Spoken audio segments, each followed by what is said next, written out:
are more than 100,000 people on the national transplant waiting list.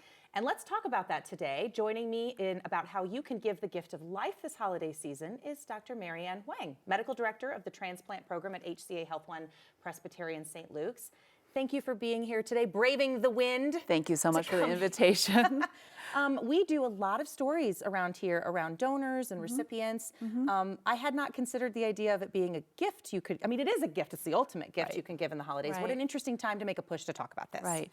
And I think that's fantastic. I mean, it's one of those things where, you know, my viewpoint of patients is very different because I see them before when they're very, very sick. I concentrate on livers, but when you talk about all sorts of organs that need transplant, heart, lung, pancreas, kidney, intestine, you know, how they change afterwards is really amazing. And I always talk about the fact that these patients have a second birthday, which is pretty amazing too.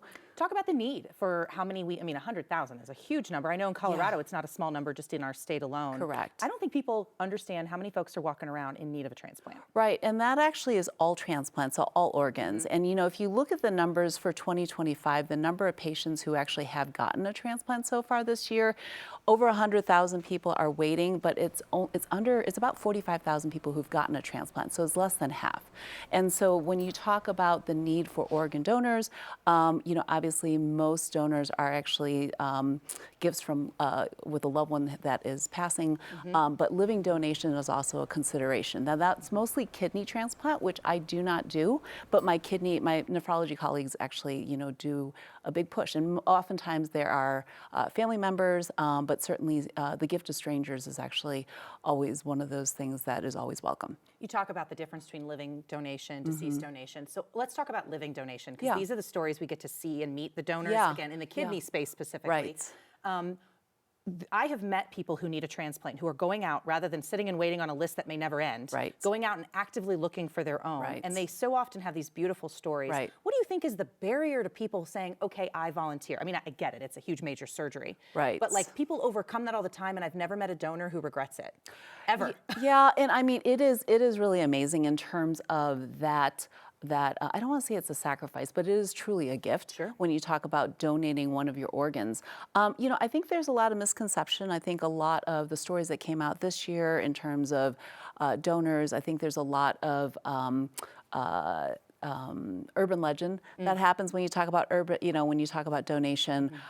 So, you know, it's one of those where I think educating yourself and educating about donation is one thing. But I think if you talk to patients who are in urgent need of a transplant, I mean, there's so many stories out there and so many patients I've taken care of over the years. It is heartbreaking just because, you know, not all of them make it. Yeah. Before we run out of time here, I want to talk about, you've got Donate Life America's doing this big national push right now, the National Donate Life Living Donor Registry.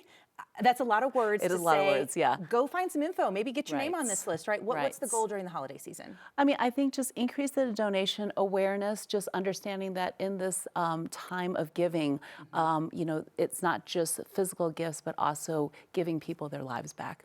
Yeah. Because it really does make a difference in these patients. Huge difference. And we didn't talk about deceased ownership, but I know that a lot of people have really strong and sensitive feelings about that. But also, you're not using them anymore, which is the biggest argument in favor of it, if you can wrap your head around the idea of how that feels to consider that. But I know that's a sticky space too, so something to maybe do some research on, right? Absolutely. And yeah, and you know, I love the fact that we can actually talk about this and provide awareness. I mean, everyone's, you know, life is busy, totally get it. Everyone gets tired. I mean, we were talking about, you know, what do we make for dinner? What kind of Christmas gifts do I have to get? But, you know, this is also just an opportunity to think about others. Okay. Dr. Huang, thank you. What a beautiful message during the Christmas season. Appreciate it. Good luck to all of your patients. We're going to take a break. We'll be right back.